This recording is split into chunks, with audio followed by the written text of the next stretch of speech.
Oi gente, eu sou o professor Dianal e eu vou estar trabalhando com vocês agora a respiração sistêmica. O que a gente precisa entender? Todas as nossas células, elas precisam de energia. E essa energia vem da degradação do nosso alimento, que é a matéria orgânica.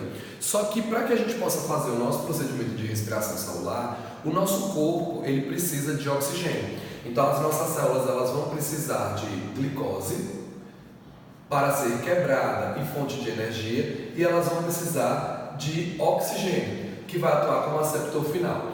Isso aqui ocorre num mecanismo chamado respiração celular. E depois a gente vai acabar liberando aqui o CO2 e vai liberar a água a partir desse processo de quebra. Só que para que todas as minhas células possam fazer esse procedimento de respiração aeróbica, é necessário que a gente tenha a participação do oxigênio. É aí onde entra o mecanismo de respiração sistêmica ou respiração pulmonar. Nós humanos, nós mamíferos, respiramos através de pulmões e a gente precisa preparar o ar para que ele possa chegar ao nosso corpo e dentro do alvéolo pulmonar ocorrer a troca. Então quando esse ar entra, a gente precisa limpar o ar, umedecer o ar e aquecer o ar. Esse é o papel das vias aéreas. As vias aéreas elas limpam, elas aquecem e elas vão umedecer esse ar para facilitar o processo de troca e reter as impurezas que poderiam nos causar determinadas infecções. Então qual é o percurso que esse ar vai fazer? Outra coisa, para o ar entrar e sair do meu corpo, a gente trabalha com variações na pressão. E essas variações na pressão são controladas através da ação dos nossos músculos intercostais e do diafragma. Diafragma, que é um músculo exclusivo de mamíferos. Então, vem comigo que agora a gente vai ver essa parte de respiração sistêmica. Gente, na hora que a gente vai trabalhar com essa respiração, a gente precisa entender o seguinte: qual é o percurso do ar? O ar vem pela narina, que é esse primeiro orifício, passa pela cavidade nasal. Na cavidade nasal nós vamos encontrar muitos vasos e pelos, os pelos para reter impureza e os vasos para aquecer o ar. Lá dentro, depois da cavidade nasal, cavidade dividida aqui pelo septo nasal, a gente tem as coanas, que são duas aberturas, e através dessas coanas o ar passa para a faringe. A faringe é um órgão comum, tanto ao sistema digestivo como ao sistema respiratório. Então a gente vai encontrar a parte de nasofaringe, a parte de bucofaringe, e aí depois o que vai acontecer? A gente tem a laringofaringe. Aqui nós vamos ter que ter a opção do que a gente está colocando para dentro do corpo. Então, se é alimento, esse alimento vai passar para o esôfago, mas se for o ar, esse ar tem que passar para a laringe. Então, aqui, gente, nós vamos encontrar a faringe, nós vamos encontrar o nariz, nós vamos encontrar a boca. O ar passa pelo nariz e quando chega aqui, ele precisa entrar na laringe. Só que a laringe, ela é guarnecida aqui por uma estrutura que nós chamamos de glote. Esse orifício que nós encontramos aqui é a glote, e essa glote ela é aberta ou fechada pela epiglote, que é essa estrutura cartilaginosa que nós vamos encontrar aqui. No momento da deglutição do alimento, olha o que a gente faz. A gente engole o alimento e empurra a traqueia para cima. Quando a traqueia sobe, a traqueia ela é mais ventral e o esôfago ele é mais dorsal, ou seja, a traqueia está pela frente e o esôfago está por trás. A traqueia empurra a laringe e aí a glote ela é fechada pela epiglote na hora de deglutir. Quando eu vou ingerir o alimento, eu fecho a glote. Mas na hora de inspirar, essa glote tem que ficar aberta para que eu possa realizar o processo de troca gasosa. Aí nós vamos encontrar aqui essa outra estrutura que nós chamamos de laringe, e é na laringe que nós vamos encontrar as pregas vocais. Vale a pena lembrar que o processo de fonação, a fonação, que é o mecanismo da fala, a gente fala quando a gente coloca o ar para fora. Então o processo de fonação é um processo que ocorre durante a expiração. E aí depois eu passo da laringe e vou chegar até a traqueia. A traqueia ela é formada por anéis cartilaginosos. E esses anéis cartilaginosos vão montar essa estrutura aqui, que depois se bifurca e o que é a traqueia acaba virando o que, gente? Brônquios. E esses brônquios eles vão penetrar nas nossas estruturas respiratórias, que são os pulmões. Então a gente vem nariz, faringe, laringe, traqueia, brônquios, e esses brônquios vão penetrar nos pulmões. Os pulmões eles estão protegidos pelas costelas, no tórax. A gente encontra aqui na região torácica, acima do diafragma, os pulmões fazendo o processo de movimento respiratório. O que acontece? Ao longo das vias aéreas, nós vamos encontrar um tipo de epitélio chamado pseudoestratificado ciliado com muco. Esse epitélio pseudoestratificado ciliado com muco, ele é rico em muco, que vai reter as impurezas e hidratar o ar. Esse muco é produzido por células caliciformes, que são glândulas especiais que a gente encontra nessa região. E nós vamos encontrar também os cílios, que vão bater para poder fazer a remoção das impurezas. Vale a pena a gente destacar que com o uso do cigarro, a gente acaba tendo um desgaste em função de impurezas desse epitélio, e esse epitélio acaba perdendo cílios, ficando um epitélio mais desgastado, ficando um epitélio meio pavimetoso, e é um processo que nós chamamos de metaplasia. Nessa metaplasia, o que acontece? A gente tem a transformação de um tecido em outro por um desgaste aí de um processo como, por exemplo, as impurezas que a gente traz junto com o cigarro. Gente, nós temos dois pulmões. A gente tem o pulmão direito e o pulmão esquerdo. E o pulmão direito, ele é um pouco maior que o pulmão esquerdo. O pulmão direito, ele apresenta 3 lóbulos. O pulmão esquerdo, ele apresenta apenas 2 lóbulos, porque a gente vai encontrar entre os pulmões o coração. E a parte mais desenvolvida assim do coração é o ventrículo esquerdo, que vai estar voltado para o lado de cá. Eu tenho aqui 3 lóbulos no nosso pulmão direito e eu tenho 2 lóbulos no nosso pulmão esquerdo. Os pulmões, eles fazem os movimentos respiratórios de inflar e desinflar graças à ação dos intercostais e do diafragma, que aumentam e diminuem o volume do tórax. O que eu quero que a gente entenda? Cada animal apresenta um tipo de pulmão. O pulmão dos mamíferos é um pulmão parenquimatoso, ou seja, esponjoso, e ele é envolto por pleuras. Pleuras são cápsulas de tecido conjuntivo. Então eu quero que vocês entendam o seguinte: vamos pegar um desses pulmões aqui, para ficar claro para a gente. Imagina que a gente tem aqui o pulmão direito. Tá aqui o pulmão direito. E esse pulmão direito, ele apresenta aqui os lóbulos, e a gente encontra aqui o brônquio chegando até ele, tá? Então aqui a gente teria a traqueia e os brônquios penetrando aqui. O que acontece? Em volta dos pulmões, nós vamos encontrar aqui as costelas. E entre as costelas, nós vamos encontrar músculos. Os músculos que nós encontramos entre as costelas são chamados músculos intercostais. Os músculos que ficam entre as costelas são chamados de intercostais. E no assoalho aqui, nós vamos encontrar um outro músculo, que é o diafragma. O diafragma, gente, ele é um músculo exclusivo dos mamíferos. E quando o diafragma está relaxado, ele está voltado assim para cima. Quando o diafragma contrai, ele contraído, gente, ele fica voltado para baixo. E aí, quando ele fica voltado para baixo, o que acontece? Ele empurra o abdômen para baixo, aumentando esse volume. Eu quero que vocês entendam o seguinte: os nossos pulmões, eles são parenquimatosos e eles são envoltos por pleuras. Então, o que vai acontecer? Existe aqui uma pleura que fica coladinha com as costelas. Existe uma outra pleura que fica coladinha no pulmão. Elas estão bem coladinhas, tá, gente? Eu estou colocando no desenho afastado para a gente conseguir ter uma noção, beleza? E entre elas, é como se existisse uma pressão negativa. Então é como se a gente tivesse aqui, gente, uma pressão negativa. Como assim? É mais ou menos como se alguém tivesse chegado aqui e feito assim, para as duas ficarem grudadas uma na outra. Então o que a gente encontra aqui? A gente encontra costelas. As costelas são ossos que estão protegendo, tá? A gente tem aqui a costela e costela. Nós vamos encontrar músculos intercostais. Esses músculos intercostais, eles estão aqui, entre as costelas. Nós vamos encontrar aqui o diafragma. Gente, o diafragma vai estar aqui no assoalho. Nós temos aqui o pulmão direito com 3 lóbulos e a gente encontra as pleuras. Uma pleura nós chamamos de pleura parietal e a outra pleura nós chamamos aqui de pleura visceral. Só para relembrar, as pleuras são cápsulas de tecido conjuntivo que vão estar revestindo essas estruturas. O que eu quero que vocês entendam? Nós temos 2 movimentos respiratórios. Um movimento é de inspiração e o outro é de expiração. No movimento de inspiração, o ar entra no nosso corpo. No movimento de expiração, a gente coloca o ar para fora. O que a gente precisa entender? Quando a gente trabalha com gases, na hora que a gente diminui o volume, a gente aumenta a pressão. Na hora que a gente aumenta o volume, a gente diminui essa pressão. Então o que acontece? Se eu quiser colocar o ar para dentro do meu corpo, eu preciso deixar a pressão dentro do meu tórax menor para que o ar saia de onde está. Maior pressão para onde está, menor pressão. Se por outro lado eu quiser colocar o ar para fora do meu corpo, o que eu preciso fazer? Eu preciso aumentar a pressão interna, né, através da diminuição do volume para que eu possa expulsar esse ar. Então, gente, nós temos dois tipos de movimentos respiratórios.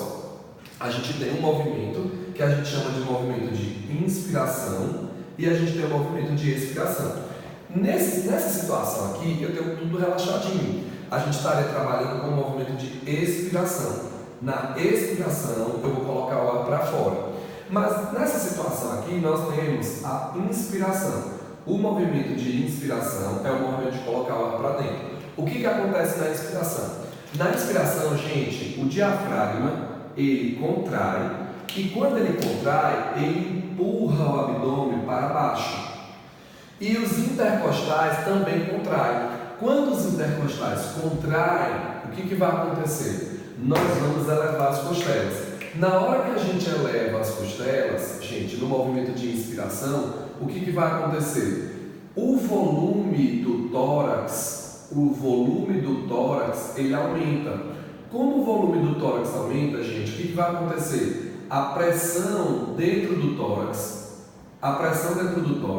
ela vai ficar menor do que a pressão atmosférica. Gente, na hora que eu contrai o diafragma, colocando ele para baixo, contrai os intercostais, elevando as costelas, o volume do tórax aumenta, a pressão diminui, e aí como a pressão torácica diminui, o ar entra.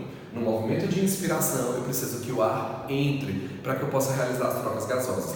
Já no momento da expiração, o diafragma relaxa, subindo, os intercostais relaxam, fazendo as costelas abaixarem, o volume do tórax diminui, a pressão aumenta e eu coloco o ar para fora.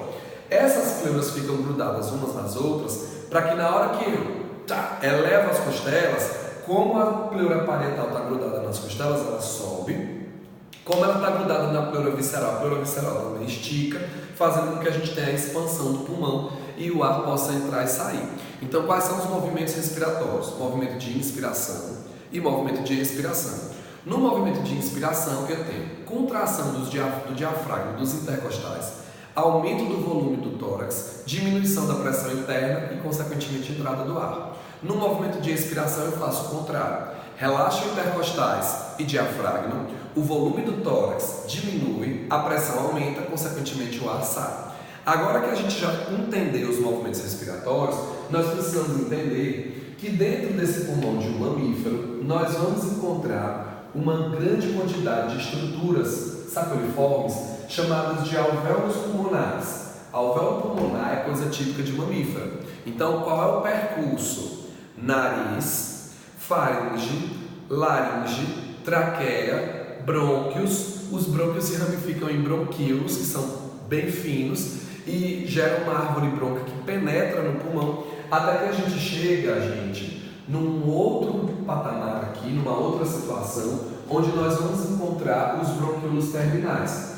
Esses bronquíolos terminais aqui, eles são mais fininhos e a partir desses bronquíolos terminais nós vamos ter aqui a abertura dessas estruturas sacroiliformes que nós chamamos de alvéolos pulmonares. Então, a unidade funcional é o alvéolo. É no alvéolo pulmonar que vai ocorrer o processo de troca gasosa. E esse processo de troca gasosa, ele recebe o nome de hematose. Então, quando perguntar assim, quem é a hematose? A hematose é o processo de troca gasosa que acontece dentro do alvéolo pulmonar.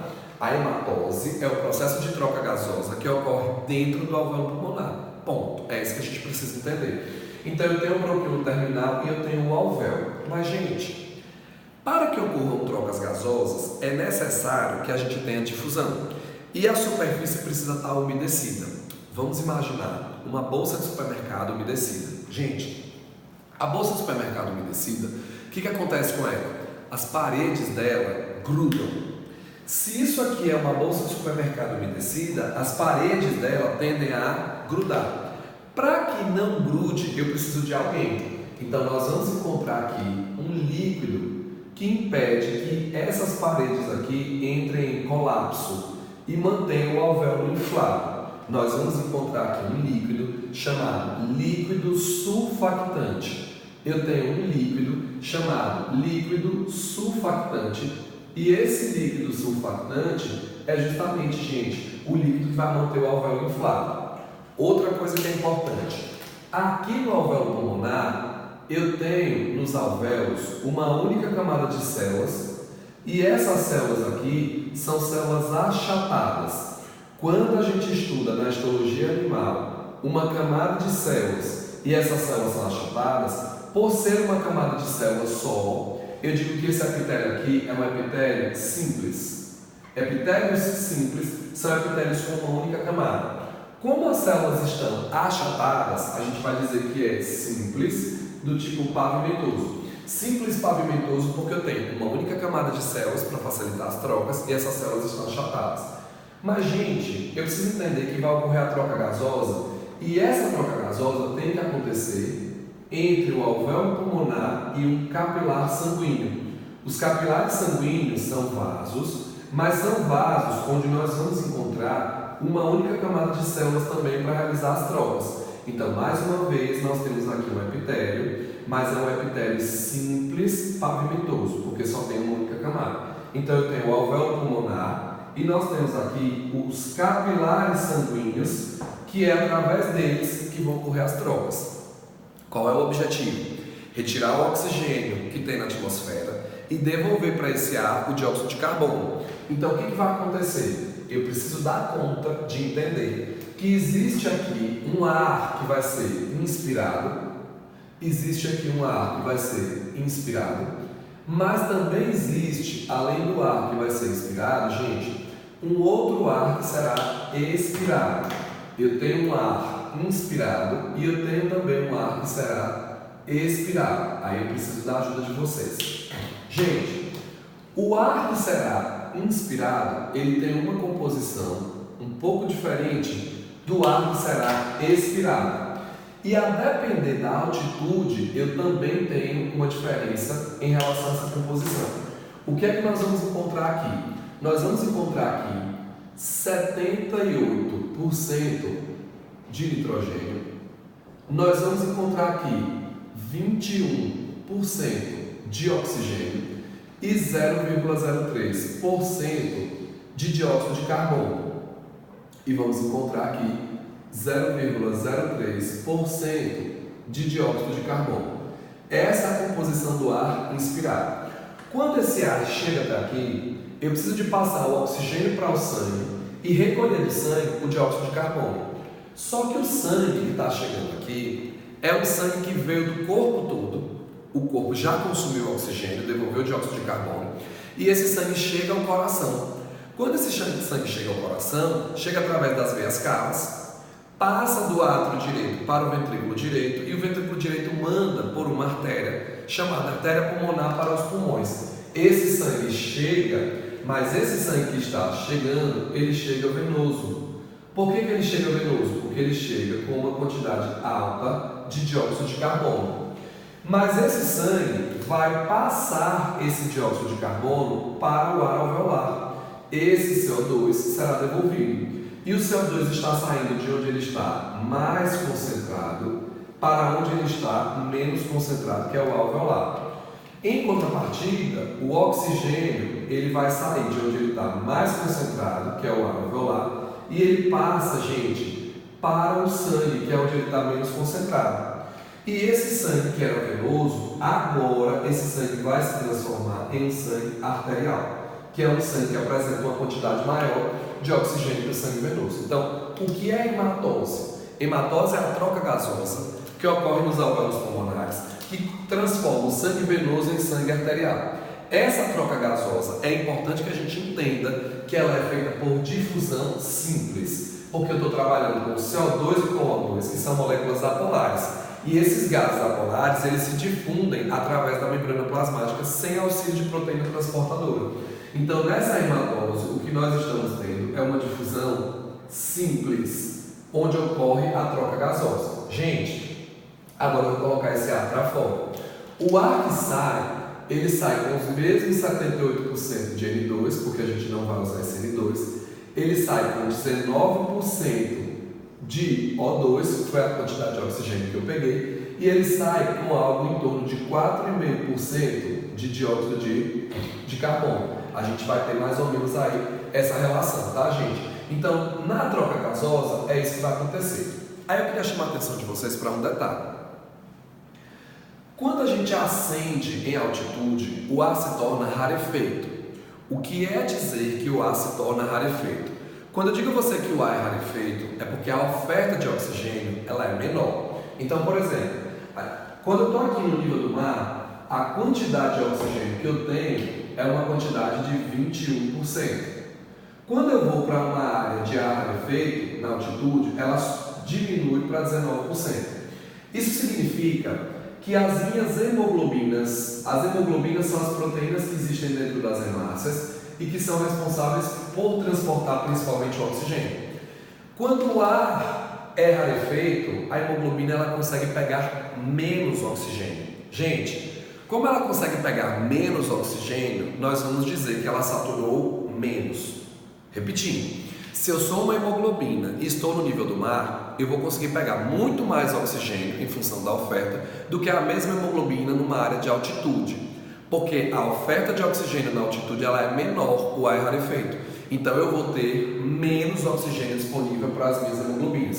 Isso significa que o indivíduo na altitude ele tem uma deficiência no transporte de oxigênio, porque a hemoglobina pega menos oxigênio em função da baixa concentração.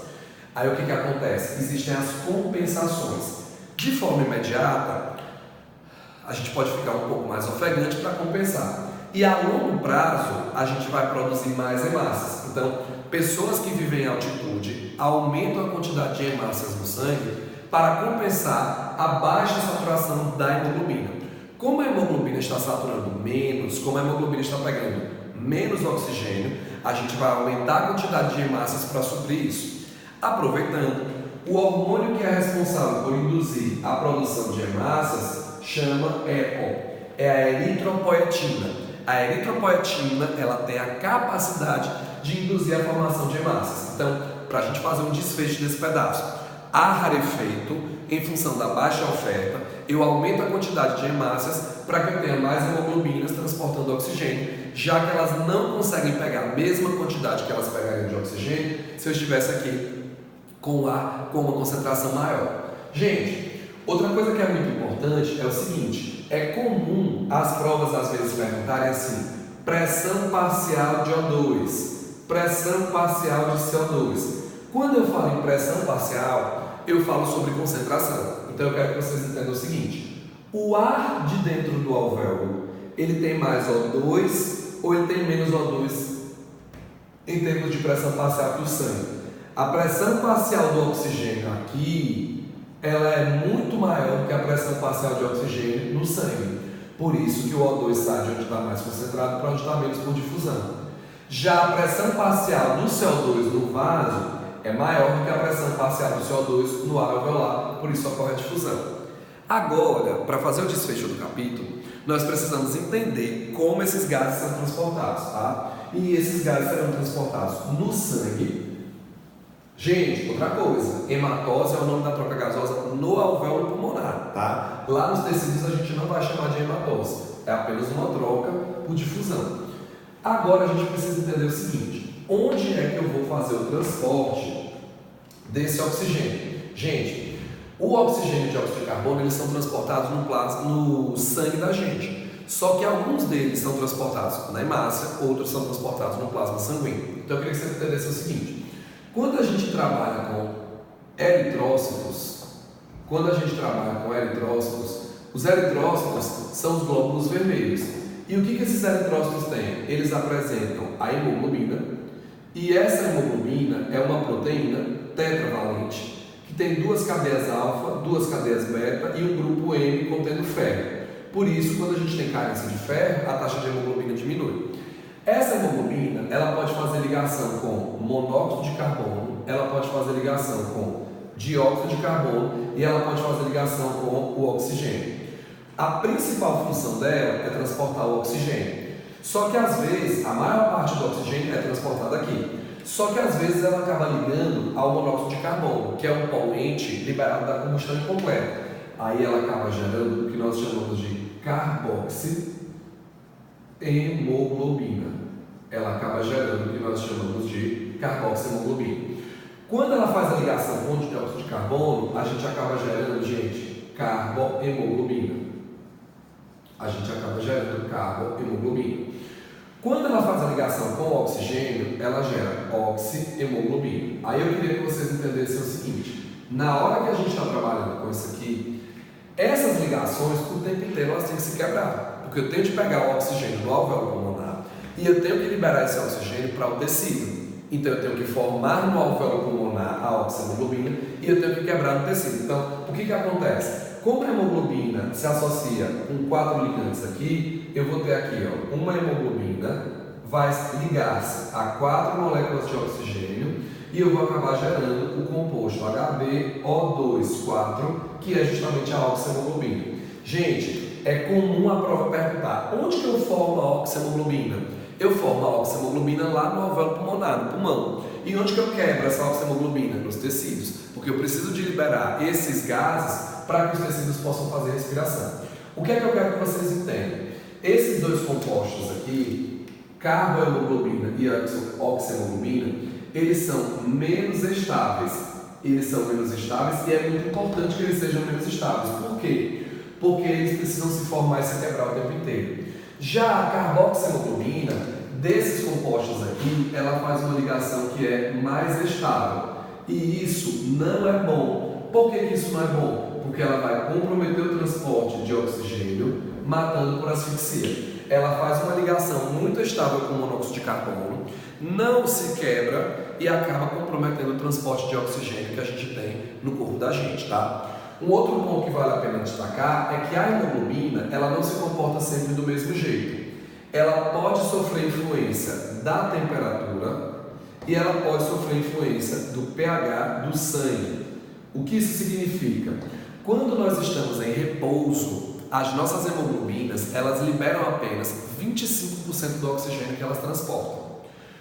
Quando nós estamos em repouso, elas liberam apenas 25% do oxigênio que elas transportam. Mas, gente, quando a gente entra em atividade física, a temperatura do nosso corpo aumenta e o pH tem uma leve diminuição que a gente vai ver daqui a pouco, nesse mesmo vídeo. E isso interfere no comportamento fisiológico da hemoglobina. Então a hemoglobina, ela consegue, alterar a sua quantidade de liberação de oxigênio, seu comportamento, em função da temperatura e do pH. Quando eu entro em atividade física, a temperatura sobe e o pH diminui, fazendo com que a hemoglobina consiga liberar mais oxigênio do que o que normalmente ela iria liberar. Esses são pontos importantes que a gente tem que ver aqui. Falando ainda sobre a hemoglobina, eu vou chamar a atenção de vocês para uma outra situação. Quando a gente vai trabalhar com pigmentos que têm relação com o oxigênio, às vezes, em algumas questões, aparecem gráficos que trabalham com algumas situações. Eu vou colocar aqui para vocês, a pressão parcial do oxigênio, faz relação à concentração. E aqui, gente, os diferentes níveis de saturação de algumas moléculas. E aí eu vou colocar um gráfico aqui para vocês, onde a gente vai encontrar a seguinte situação. Nós temos aqui a mioglobina. Quem é a mioglobina? A mioglobina é uma outra proteína que contém ferro em sua composição, só que ela está nos músculos, acumulando oxigênio, guardando oxigênio nos músculos. Eu vou colocar aqui para vocês de laranja, representando a hemoglobina fetal, que é a hemoglobina que os fetos apresentam durante o desenvolvimento. E eu vou colocar aqui para vocês um outro gráfico, que seria o gráfico aqui, deixa eu só fazer mais bonitinho, que seria aqui um outro gráfico relacionado à hemoglobina do adulto. É comum algumas provas perguntarem para a gente a explicação desse gráfico. Gente, presta atenção. Se eu fosse uma mulher grávida, eu teria um bebê dentro de mim. E as minhas hemácias estariam transportando oxigênio para mim e para o meu bebê. Isso significa que as hemoglobinas do meu bebê têm que ser capazes de recolher o oxigênio das minhas hemoglobinas. Para isso, eles precisam ter mais afinidade. E os meus músculos precisam ter também mais afinidade com o oxigênio do que as minhas hemoglobinas para poder tirar dele. Então, gente, a explicação é essa, ó. Eu venho aqui e eu analiso numa mesma pressão parcial, ou seja, numa mesma concentração, e eu percebo quem saturou mais e quem saturou menos. Quando eu digo saturou, foi pegou mais ou menos oxigênio. Gente, numa mesma concentração, veja, eu não posso pegar essa concentração aqui porque está todo mundo igual. Eu não posso pegar o zero porque está todo mundo igual. Eu vou pegar essa concentração, que é uma concentração igual para todo mundo, mas que eles têm graus de saturação diferentes. Percebam vocês, ó, que quem saturou mais foi a mioglobina. Quem pegou mais oxigênio nessa mesma pressão foi a mioglobina. Depois, quem pegou mais foi o feto, depois a adulta. Gente, isso aqui a gente explica através de diferenças de afinidade por oxigênio. É muito importante que as moléculas tenham afinidade diferente para garantir que uma possa pegar oxigênio da outra. Então, esse é um ponto muito importante. Esse gráfico de saturação diferenciada, por conta de uma mesma pressão parcial, eu explico através de diferenças na afinidade. Para a gente encerrar essa parte de transporte, a gente vai falar sobre o dióxido de carbono. O dióxido de carbono ele pode ser transportado de 3 maneiras diferentes. Quando a gente vai trabalhar com o CO2, ele pode ser transportado de 3 maneiras diferentes. O transporte de CO2 é feito assim: de 3 a 5%, é transportado como CO2. Aproximadamente de 5 a 7% como CO2. De 23 a 25% a gente vai transportar como carbohemoglobina. Ou seja, dentro das hemácias associado à hemoglobina. E, gente, 70% dele é transportado como HCO3-, que é um íon que nós chamamos de íon bicarbonato. É um íon chamado íon bicarbonato. O que eu quero que vocês entendam? A maior parte do CO2 é transportado no plasma sanguíneo como íon bicarbonato. Eu que quero arrasar nas provas de vestibular e do Enem, eu não posso esquecer de um detalhe. Esse íon bicarbonato aqui, ele é formado nas hemácias. Por que ele é formado nas hemácias? Porque as hemácias vão ter uma enzima, elas terão uma enzima chamada anidrase carbônica. O que a anidrase carbônica faz? Ela catalisa, ela acelera a formação do íon bicarbonato. Então, gente, o bicarbonato ele é formado dentro das hemácias, mas apesar de ser formado dentro das hemácias, ele é transportado no plasma sanguíneo. Beleza? Então, gente, como que acontece isso aqui? Presta atenção. O dióxido de carbono, ele é um composto binário, onde o elemento mais eletronegativo é o oxigênio. Isso permite que eu classifique ele como um óxido. E ele é um óxido do tipo ácido. Quando ele se associa com moléculas de água, ele acaba gerando, gente, um ácido, que é o H2CO3, que é o ácido carbônico. Esse ácido carbônico em meio aquoso, ele vai sofrer ionização e vai acabar liberando o quê? O H+, e o HCO3-. E aí o que eu quero que você entenda? Que essa reação é catalisada pela anidrase carbônica. Aí o que eu quero que fique claro para vocês aqui? Quando nós vamos trabalhar com essa equação, quando a gente entra em atividade física, a gente acaba produzindo mais CO2. E uma das coisas que a gente faz para deslocar um equilíbrio é mexer na concentração. Então o que eu vou fazer? Eu aumentando a concentração de CO2, eu aumento a concentração de H2CO3, que é o ácido carbônico, e vou liberar também o que, gente? Mais H+. Como é que a gente faz o cálculo do pH? O pH é o colog da concentração de H+. Então, gente, se a minha concentração de H+ for 10 a menos 9, o meu pH é 9. Se a minha concentração de H+ for 10 a menos 8, o meu pH é 8. Porque 10 a menos 8 é maior que 10 a menos 9. Significa que eu tenho mais íons H+, significa que eu estou mais ácido, então meu pH vai diminuindo. Veja, de 9 para 8 ele continuou básico, mas ele agora está menos básico e mais ácido. Esse raciocínio a gente vai precisar entender aqui. Quando a gente trabalha com o pH do sangue, o sangue é uma solução tamponada. O que é uma solução tamponada? É uma solução que não vai sofrer grandes mudanças de pH. Esse pH do sangue, quando nós estamos em repouso, ele é um pH em torno de 7,4. Ele é levemente alcalino. Quando a gente entra em atividade física, em função de uma maior liberação do CO2, eu desloco o equilíbrio para a formação do H+. Eu tenho uma queda nesse pH. Essa queda é de 7, vai para 7,36. O sangue continua básico, só que essa alteração gerou o que nós chamamos de acidose sanguínea. E essa acidose aqui, ela é capaz de influenciar o meu sistema nervoso.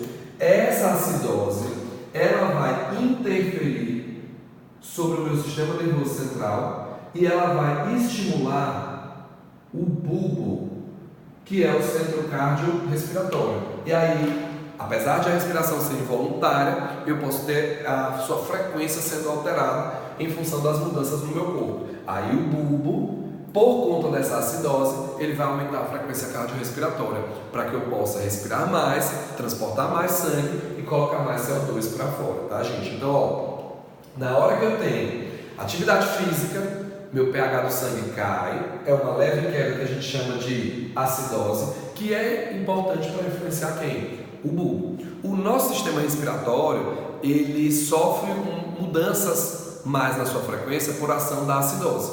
Então o bulbo ele é muito mais sensível ao aumento do CO2 do que a queda no oxigênio. Apesar disso, nas carótidas e na aorta nós temos receptores químicos para o oxigênio, que conseguem dar uma noção para o corpo da gente de como está a situação. Mas o que é importante lembrar é que, ó, na hora de uma respiração boca a boca, o ar que eu jogo dentro do indivíduo é um ar com CO2, porque eu preciso de deslocar esse equilíbrio para gerar essa acidose e com essa acidose a gente conseguir estimular o bulbo. Lembre que se eu fizer colocar muito CO2 para fora, eu faço o quê? Eu desloco o equilíbrio no sentido contrário e a concentração de H+, ao invés de subir, diminui. Ao invés de o pH descer, o pH vai subir, gerando uma alcalose e não uma acidose. Então, gente, essa foi a nossa aula sobre fisiologia humana, a parte relacionada à respiração sistêmica. É isso aí. Não esquece de curtir o vídeo, se inscrever no canal e um beijo e tchau.